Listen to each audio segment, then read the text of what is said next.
Korupsi di masa bencana bisa dihukum mati. Jangan sampai ini Pak Jokowi ditipu sama anak kecil. Proses pengadaan jasa pelatihan, saya orang Palembang Pak, saya bingung, ada pelatihan bikin pempek Pak, 600.000 rupiah. 600.000, belajar aja sama istri saya di rumah, gratis gitu loh. Nah iya, di YouTube gratis gitu loh. Pak Firly juga bisa buat itu pempek itu kan. Yang dilakukan oleh ring satu istana ini dalam konteks staf khusus presiden. Saya kasih contoh, ada anak muda ngirim surat ke camat-camat atas nama COVID. Ya nggak, bubarin aja staf khusus. Anak muda, saya muda Pak, nggak pernah rampok uang rakyat. Ini anak baru umur 20-an tahun ngerampok uang rakyat triliunan. Malu kita jadi anak muda. Kita minta tolong ketua mainkan ini untuk proyek kartu prakerja senilai 5,6 triliun. Cukup dengan mundur Pak. Ini korupsi. Salah satu vendor ruang guru itu staf khusus presiden. Alamat pemilik sahamnya, beneficial ownernya ada di Singapura, ada di Amerika. Mau begini konyolnya kita. Siapa yang terlibat diusut. Korupsi di masa bencana bisa dihukum mati. Soal kartu prakerja tadi kurang detail ya. Sebenarnya ide Pak Jokowi sangat baik, dan saya tahu itu kalau dilaksanakan dengan baik akan sangat bagus, tapi pelaksanaannya sangat mengkhawatirkan. Jangan sampai ini Pak Jokowi ditipu sama anak kecil. Ada dua aspek yang harus Bapak awasi ya dalam konteks tipikor ini. Yang pertama, proses pengadaan jasa pelatihan. Saya orang Palembang Pak, saya bingung, ada pelatihan bikin pempek Pak, 600.000 rupiah. Itu kan ada e-katalog. Kalau misalnya Bapak usut pengadaan traktor, Bapak bisa usut ya kan harga di toko A, toko B dengan spesifikasi yang sama. Pempek ya gitu-gitu aja Pak. Iya kan? Kapal selam, lenjer ya kan? 600.000, belajar aja sama istri saya di rumah, gratis gitu loh. Nah iya, ya di YouTube gratis gitu loh. Pak Firly juga bisa buat itu pempek itu kan. KPK harus tampil. Saya nggak bicara ruang guru kecilan itu. Ini yang gede-gede seperti ini. Apa sudah gawat sekali ketua? Harus kita buat perpu. Kebutuhannya begitu mendesakkah?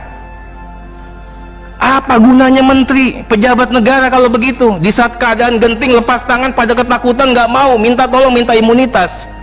Kasihan ini Pak Jokowi. Nggak ada yang mau berani ngambil kebijakan, nggak ada yang mau pasang badan, tapi minta fasilitas. Bahkan sekarang mau kerja minta imunitas.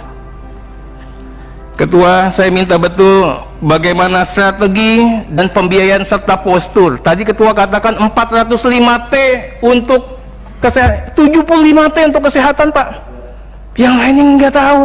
110 untuk pemulihan dikasih ke siapa? Negara mau pinjam 1.000 triliun Pak. Untuk apa? Jangan-jangan dengan perpu bisa jadi kekuasaan baru di atas kekuasaan presiden. Nggak usah pakai kampanye lagi nih, ada orang lagi jadi jagoan Pak. Bisa jadi presiden 2024 dengan modal perpu. Pak Ketua, saya ingin katakan kita harus jaga Pak Jokowi jangan sampai beliau tersandra. Yang bawa mobil orang nanti dia yang tanggung jawab kalau nabrak.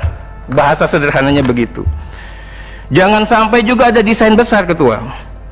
Jangan sampai ada kooptasi kekuasaan pemerintah yang berkuasa saat ini atas nama undang-undang. Ketua harus jaga juga ini dalam aspek pencegahan. Saya ingin katakan DPR bukannya tidak tahu, DPR bukannya tidak mengerti, bukannya DPR bodoh. Tapi kita katakan DPR bersabar. Mau sampai mana langkah mainnya ini? Kami mau KPK ini proaktif, menjaga dan melindungi pemerintahan yang sah, memberikan masukan, rekomendasi terkait dengan kebijakan-kebijakan yang anomali dan menyimpang. Di negara mana saja Ketua, infokan ke kami. Ada COVID, tapi tiba-tiba dibuat perpu seperti ini. Ini Ketua nggak usah repot-repot ngurusin yang kayak gitu. Ini di hulunya dulu dimainkan. Kita bukannya nggak tahu ini mainan siapa, desain siapa, siapa yang diuntungkan Ketua. Beneficial owner dari semua ini kan kami juga tahu. Praktek kotor PJB, obat, alkes dan APD untuk BUMN dan di luar BUMN. Saya udah katakan ini berkali-kali, mafia obat nih nggak hanya dari dulu sudah Pak. Harga obat 1 rupiah jadi 1.000 perak, alasan generik. Bisa juga 10.000. Nah kemudian juga mafia farmasinya dong Ketua. 90% saat ini obat berasal dari luar negeri bahan bakunya. Kok bodoh sekali kita, Ketua? Ini desain besar perusahaan farmasi, Pak. Ini yang harus diangkat. Bagaimana juga Alkes masih import sebagian besar, padahal kita bisa, Pindad juga bisa. KPK harus bisa mengingatkan negara dalam konteks pencegahan. Kita harus berdaulat. Bagaimana BUMN harus menjadi frontier, tapi BUMN-nya benar. Jangan sampai kita terjebak sama short term policy yang ujung-ujungnya duit, ujung-ujungnya proyek, sehingga memakmurkan para trader dan menjaga kekuasaan para mafia. Berikut, Ketua, ini saya pikir mewakili teman-teman, Ketua, mengenai SE Bansos, SE 11 2020. Oke, apresiasi terkait dengan DTKS. Fair value-nya dilakukan Kemensos basis data Dukcapil. Tapi, Ketua, yang ingin disampaikan, saat ini kayak di Jakarta, itu kalau basisnya Dukcapil, itu hanya warga Jakarta. Orang Jakarta ini 70% orang luar yang tidak ber-KTP, dan sekarang potensi rentan miskin. Kita mau bagi, gimana bawa baginya? Jumlahnya berapa? Ini yang saya katakan, dan berkali-kali polisi sudah melakukan upaya kemarin menyisir, itu lebih bagus. Nah, saya minta KPK juga melakukan kerja-kerja yang seperti itu. Bantuan DTKS harus mengena dan tepat sasaran, Ketua. Ini ladang uang baru, Ketua. Berikut, Ketua, ini hanya sebagai ria kecil. Penunjukan platform digital tanpa tender untuk proyek kartu prakerja senilai 5,6 triliun. Gagasan Pak Jokowi ini bagus, Omnibus Law, semuanya bagus, tapi diimplementasikannya dipangkas sama orang-orang yang nggak benar. Implementasinya dipenggal. Bagaimana 8 vendor digital tanpa tender yang diberikan kuota raksasa, Ketua, permen raksasa oleh pemerintah? Bagaimana bisa terjadi? Bagaimana strategi pengawasannya? Dan tidak cukup dengan mundur, Pak. Ini korupsi. Salah satu vendor ruang guru itu staf khusus presiden.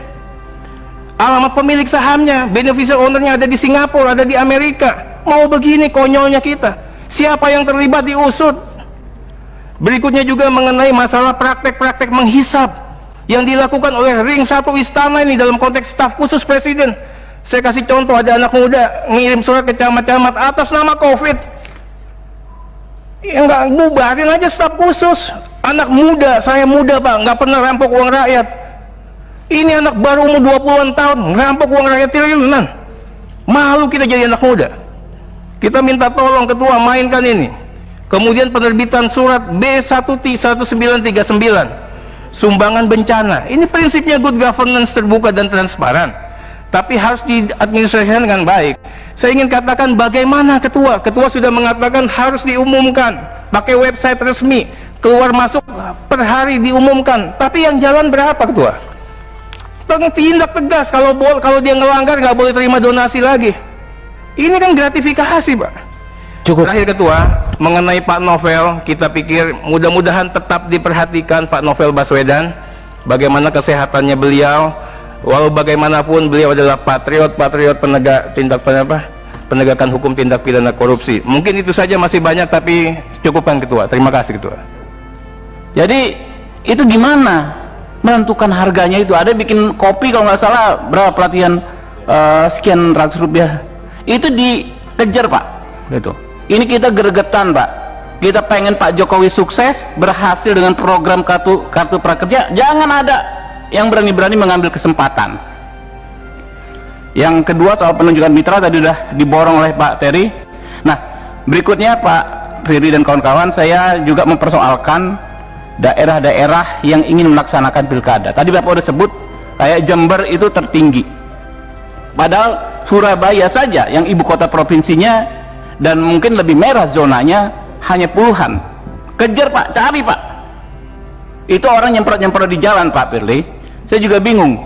Jangan-jangan itu cuma karbol satu botol, isinya lainnya air semua, disemprot gitu kan. Kejar, Pak.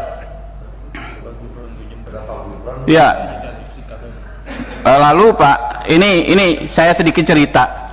Kemarin kita ada Satgas Covid DPR pakai duit pribadi. Karena teman kita Pak Dasko sembuh karena obat herbal tertentu, kita beli, kita bagikan gratis. Tapi reaksinya luar biasa. Saya pikir ini normal, tetapi ketika saya analisa, saya khawatir nih ada orang-orang yang takut kehilangan lapak. Jadi tidak semua orang memandang kasus COVID ini dari sentimen kemanusiaan saja.